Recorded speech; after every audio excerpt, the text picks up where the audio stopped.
ದಂಡ ಪ್ರಕ್ರಿಯಾ ಸಂಹಿತೆಯ 439ನೇ ಪ್ರಕರಣದ ಅಡಿಯಲ್ಲಿ ಕ್ರಿಮಿನಲ್ ಅರ್ಜಿ, ಭಾರತ ದಂಡ ಸಂಹಿತೆಯ 420ನೇ ಪ್ರಕರಣ, ಮಾಹಿತಿ ತಂತ್ರಜ್ಞಾನ ಅಧಿನಿಯಮ 66C ಮತ್ತು 66D ಪ್ರಕರಣ.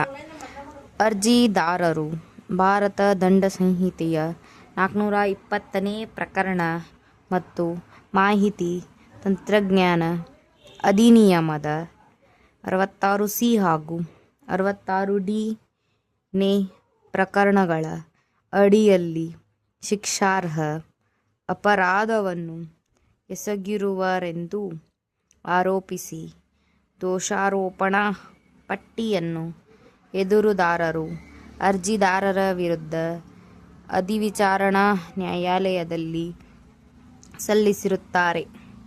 ಪ್ರಕರಣದಲ್ಲಿ ಅರ್ಜಿದಾರರು ಜಾಮೀನಿಗಾಗಿ ಸಲ್ಲಿಸಿದ ಅರ್ಜಿಯನ್ನು ತಿರಸ್ಕರಿಸಿದ ಸತ್ರ ನ್ಯಾಯಾಲಯದ ಆದೇಶ ಕ್ರಮವನ್ನು ಪ್ರಶ್ನಿಸಿ ಸದರಿ ಕ್ರಿಮಿನಲ್ ಅರ್ಜಿ ಸಲ್ಲಿಕೆ.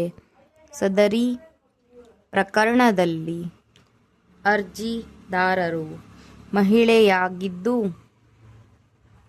ಅವಳಿಂದ ಪರಿಕರಗಳನ್ನು ಮತ್ತು ಸಾಧನಗಳನ್ನು ವಶಪಡಿಸಿಕೊಂಡಿದ್ದು ಅವಳ ಪಾಸ್ಪೋರ್ಟ್ ಮತ್ತು ವೀಸಾಗಳನ್ನು ಜಪ್ತಿ ಮಾಡಲಾಗಿದೆ. ಹೀಗಾಗಿ ಅವಳಿಗೆ ಜಾಮೀನನ್ನು ನಿರಾಕರಿಸಿರುವುದಿಲ್ಲವೆಂದು ಅಭಿಪ್ರಾಯಪಟ್ಟ ಉಚ್ಚ ನ್ಯಾಯಾಲಯವು ಷರತ್ತುಬದ್ಧ ಜಾಮೀನನ್ನು ಮಂಜೂರು ಮಾಡುವ ಮೂಲಕ ಸದರಿ ಅರ್ಜಿಯನ್ನು ಪುರಸ್ಕರಿಸಿದೆ. ಆಜ್ಞೆ. ಇಂದು ದಂಡ ಪ್ರಕ್ರಿಯಾ ಸಂಹಿತೆಯ 349ನೇ ಪ್ರಕರಣದ ಅಡಿಯಲ್ಲಿ ಸಲ್ಲಿಸಲಾದ ಅರ್ಜಿಯಾಗಿದೆ. ಪ್ರಾರಂಭದಲ್ಲಿ ಮಾಹಿತಿ ತಂತ್ರಜ್ಞಾನ ಅಧಿನಿಯಮದ ಸಂಕ್ಷಿಪ್ತ ಐಟಿ ಅಧಿನಿಯಮ ಎಂದು ಕರೆಯಲಾಗಿದೆ. 66C ಮತ್ತು 66D ಅಡಿಯಲ್ಲಿ ಹಾಗೂ ಭಾರತ ದಂಡ ಸಂಹಿತೆಯ 420ನೇ ಪ್ರಕರಣದ ಅಡಿಯಲ್ಲಿನ ಅಪರಾಧಗಳಿಗಾಗಿ ಕ್ರಿಮಿನಲ್ ಸಂಖ್ಯೆ 49/2020ರಲ್ಲಿ ಎದುರುದಾರ ಪೊಲೀಸರು ಎಫ್ಐಆರ್ ಅನ್ನು ದಾಖಲಿಸಿದ್ದಾರೆ. ಆರೋಪ ಪಟ್ಟಿಯಲ್ಲಿ ಎದುರುದಾರರು ಮಾಹಿತಿ ತಂತ್ರಜ್ಞಾನ ಅಧಿನಿಯಮದ 66C ಮತ್ತು 66D ಪ್ರಕರಣಗಳ ಅಡಿಯಲ್ಲಿನ ಶಿಕ್ಷಾರ್ಹ ಅಪರಾಧಗಳನ್ನು ಮಾತ್ರ ಉಲ್ಲೇಖಿಸಿದ್ದಾರೆ.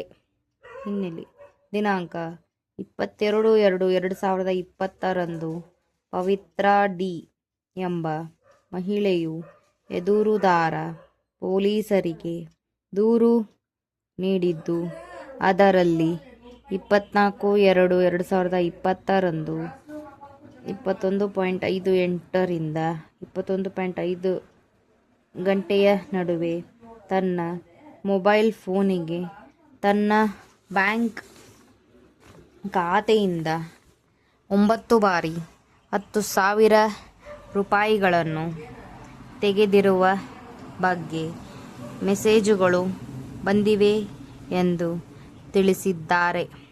ಆಕೆಯ ಬ್ಯಾಂಕ್ ಖಾತೆಯಿಂದ ಒಟ್ಟು 90,000 ಮೊತ್ತವನ್ನು ತೆಗೆದಿರುವುದು ಗೊತ್ತಾಗಿ ಆಕೆ ದಿನಾಂಕ 22/2/2020ರಂದು ಬ್ಯಾಂಕಿಗೆ ಹೋಗಿ ಆ ಬಗ್ಗೆ ವಿಚಾರಿಸಿದರು.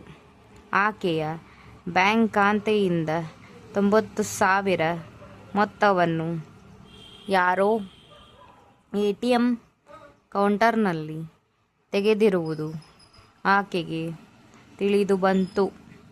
ಭಾರತ ದಂಡ ಸಂಹಿತೆಯ 420ನೇ ಪ್ರಕರಣದ ಅಡಿಯಲ್ಲಿ ಈ ಅಪರಾಧವು ಜಾಮೀನು ರಹಿತವಾಗಿದೆಯೆಂಬ ಮತ್ತು ಅರ್ಜಿದಾರರು ಅದೇ ರೀತಿಯ 60 ಅಪರಾಧಗಳಲ್ಲಿ ಭಾಗಿಯಾಗಿದ್ದಾರೆಂದು ಕಂಡುಬಂದ ಕಾರಣ ಮೇಲೆ ಸೆಷನ್ ನ್ಯಾಯಾಲಯವು ಅರ್ಜಿದಾರರ ಜಾಮೀನು ಅರ್ಜಿಯನ್ನು ತಿರಸ್ಕರಿಸಿತು. ಅರ್ಜಿದಾರರ ಪರ ವಾದ ಮಂಡಿಸಿದ ಹಿರಿಯ ವಕೀಲರಾದ ಶ್ರೀ ಹಸ್ಮತ್ ಪಾಷಾ ಅವರ ವಾದದ ಮುಖ್ಯ ಅಂಶವೆಂದರೆ ಮಾಹಿತಿ ತಂತ್ರಜ್ಞಾನ ಅಧಿನಿಯಮದ ಅಡಿಯಲ್ಲಿ ಅಪರಾಧಗಳು ಜಾಮೀನು ನೀಡಬಹುದು. ಈ ಕಾರಣಕ್ಕಾಗಿ ಅರ್ಜಿದಾರರು ಹಕ್ಕಿನ ವಿಷಯವಾಗಿ ಜಾಮೀನಿನ ಮೇಲೆ ಬಿಡುಗಡೆಯಾಗಲು ಅರ್ಹರಾಗಿದ್ದಾರೆ ಮತ್ತು ಎಫ್ಐಆರ್ನ ಒಳಾಂಶಗಳು ಭಾರತ ದಂಡ ಸಂಹಿತೆಯ 420ನೇ ಪ್ರಕರಣದ ಅಡಿಯಲ್ಲಿ ಅಪರಾಧವಾಗುವುದಿಲ್ಲ. ಅದಲ್ಲದೆ ಈ ಅಂಶಗಳನ್ನು ಪರಿಶೀಲಿಸುತ್ತಾ ಅರ್ಜಿದಾರರ ವಿರುದ್ಧ ಆರೋಪಗಳೆಂದರೆ ಎಟಿಎಂಗೆ ಸ್ಕಿಮ್ಮರ್ ಎಂಬ ಸಾಧನವನ್ನು ಅಳವಡಿಸುವ ಮೂಲಕ ಮೊದಲ ಮಾಹಿತಿದಾರರ ಎಟಿಎಂ ಕಾರ್ಡಿನ ದತ್ತಾಂಶವನ್ನು ಆಕೆ ಸಂಗ್ರಹಿಸಿ ನಕಲಿ ಎಟಿಎಂ ಕಾರ್ಡ್ ತಯಾರಿಸಿ ಮೊದಲ ಮಾಹಿತಿದಾರರ ಬ್ಯಾಂಕಿನ ಖಾತೆಯಿಂದ ಹಣವನ್ನು ಪಡೆದಿದ್ದಾಳೆ ಎಂದು ನಿವೇದಿಸಿದ್ದಾರೆ. ಈ ಆರೋಪಗಳು ವಂಚನೆಯ ಅಪರಾಧವನ್ನು ಒಳಗೊಂಡಿರುವುದಿಲ್ಲ, ಏಕೆಂದರೆ ಅರ್ಜಿದಾರರಿಂದ ಮೊದಲ ಮಾಹಿತಿದಾರರಿಗೆ ಯಾವುದೇ ಅಪ್ರಾಮಾಣಿಕ ಪ್ರಚೋದನೆ ಇರಲಿಲ್ಲ. ಇದರಿಂದ ಇವು ಐಟಿ ಅಧಿನಿಯಮದ 66C ಮತ್ತು 66D ಪ್ರಕರಣಗಳನ್ನು ಮಾತ್ರ ಅನ್ವಯಿಸಬಹುದಾದ ಅಪರಾಧಗಳಾಗಿದ್ದು ಅವುಗಳಿಗೆ ಜಾಮೀನು ನೀಡಬಹುದಾಗಿದೆ. ಅರ್ಜಿದಾರರು ವಿದೇಶಿಯರಾಗಿದ್ದು ವಿದ್ಯಾರ್ಥಿ ವೀಸಾದಲ್ಲಿ ಬೆಂಗಳೂರಿನಲ್ಲಿ ನೆಲೆಸಿದ್ದಾರೆ. ಪೊಲೀಸರು ಆಕೆಯ ವೀಸಾ ಮತ್ತು ಪಾಸ್ಪೋರ್ಟ್ ಅನ್ನು ವಶಪಡಿಸಿಕೊಂಡಿದ್ದಾರೆ ಮತ್ತು ಆ ಕಾರಣಕ್ಕಾಗಿ ಆಕೆ ತನ್ನ ತಾಯ್ನಾಡಿಗೆ ಹಾರಿ ಹೋಗುವ ಯಾವುದೇ ಭಯವಿರುವುದಿಲ್ಲವೆಂದು ನಿವೇದಿಸಿದರು. ತನಿಖೆಯನ್ನು ಪೂರ್ಣಗೊಳಿಸಲು ಪೊಲೀಸರೊಂದಿಗೆ ಸಹಕರಿಸಲು ಆಕೆ ಸಿದ್ಧಳಿದ್ದಾರೆ. ಆದ್ದರಿಂದ ಕಠಿಣ ಷರತ್ತುಗಳನ್ನು ವಿಧಿಸಿ ಜಾಮೀನು ನೀಡಬಹುದು ಎಂದು ನಿವೇದಿಸಿಕೊಂಡಿದ್ದಾರೆ. ಅರ್ಜಿದಾರರು ಇದೇ ರೀತಿಯ ಸುಮಾರು 60 ಪ್ರಕರಣಗಳಲ್ಲಿ ಭಾಗಿಯಾಗಿದ್ದಾರೆ ಸರ್ಕಾರಿ ವಕೀಲರು ನಿವೇದಿಸಿದ್ದರು.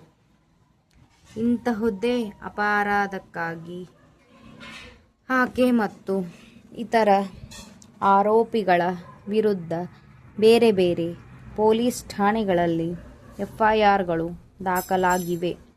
ಆಕೆ ಹವ್ಯಾಸಿ ಅಪರಾಧಿಯಾಗಿದ್ದು ಅವಳಿಗೆ ಜಾಮೀನು ನೀಡಿದರೆ ಆಕೆ ಮತ್ತು ಅದೇ ಅಪರಾಧ ಮಾಡುವ ಅಭ್ಯಾಸ ಹೊಂದಿದ್ದಾಳೆ. ಆದ್ದರಿಂದ ಜಾಮೀನು ನೀಡಲು ಯಾವುದೇ ಆಧಾರಗಳಿಲ್ಲ. ಅಲ್ಲದೆ ಭಾರತ ದಂಡ ಸಂಹಿತೆಯ 420 ಅಥವಾ 468ನೇ ಪ್ರಕರಣದ ಅಡಿಯಲ್ಲಿ ಅಪರಾಧಿಗಳನ್ನು ಪ್ರಸ್ತುತ ಸನ್ನಿವೇಶಗಳಿಗೆ ಅನ್ವಯಿಸಬಹುದು ಸೂಚಿಸುವ ಸಾಕ್ಷ್ಯಾಧಾರಗಳಿವೆ ಎಂದು ಅವರು ನಿವೇದಿಸಿದ್ದಾರೆ. ಈ ನಿಟ್ಟಿನಲ್ಲಿ ಟೆಲ್ಲರ್ ಯಂತ್ರಕ್ಕೆ ಸಾಧನವನ್ನು ಅಳವಡಿಸಿ ಮೋಸಗೊಳಿಸುವ ಮೂಲಕ ಎಟಿಎಂ ಕಾರ್ಡ್ಗಳಿಂದ ದತ್ತಾಂಶವನ್ನು ಸಂಗ್ರಹಿಸುವುದು ವಂಚನೆಯಲ್ಲದೆ ಬೇರೇನಲ್ಲ. ಈ ರೀತಿಯ ಅಪರಾಧಗಳು ಬ್ಯಾಂಕಿಂಗ್ ವ್ಯವಸ್ಥೆಯ ಮೇಲೆ ಪರಿಣಾಮ ಬೀರುತ್ತವೆ ಎಂದೂ ಸಹ ಅವರು ನಿವೇದಿಸುತ್ತಾ ಅರ್ಜಿಯನ್ನು ವಜಾಗೊಳಿಸಲು ಕೋರಿರುತ್ತಾರೆ. ಖೋಟಾ ಎಟಿಎಂ ಕಾರ್ಡ್ ಬಳಸಿ ಮೊದಲ ಮಾಹಿತಿದಾರರ ಬ್ಯಾಂಕ್ ಖಾತೆಯಿಂದ 90,000 ಮೊತ್ತವನ್ನು ಪಡೆದಿದ್ದಾರೆ ಎಂದು ಅರ್ಜಿದಾರರ ವಿರುದ್ಧ ಆರೋಪಿಸಲಾಗಿದೆ. ಅಪರಾಧವನ್ನು ಮಾಡಲು ಅವಳು ಸ್ಕಿಮ್ಮರ್ ಎಂಬ ಸಾಧನವನ್ನು ಮತ್ತು ಕ್ಯಾಮರಾವನ್ನು ಬಳಸಿಕೊಂಡಿದ್ದಾಳೆ. ಪೊಲೀಸರು ಅರ್ಜಿದಾರರಿಂದ ಕ್ಯಾಮರಾ, ಸ್ಕಿಮ್ಮರ್ ಮತ್ತು ಇತರ ಸಾಮಗ್ರಿಗಳನ್ನು ವಶಪಡಿಸಿಕೊಂಡಿದ್ದಾರೆ.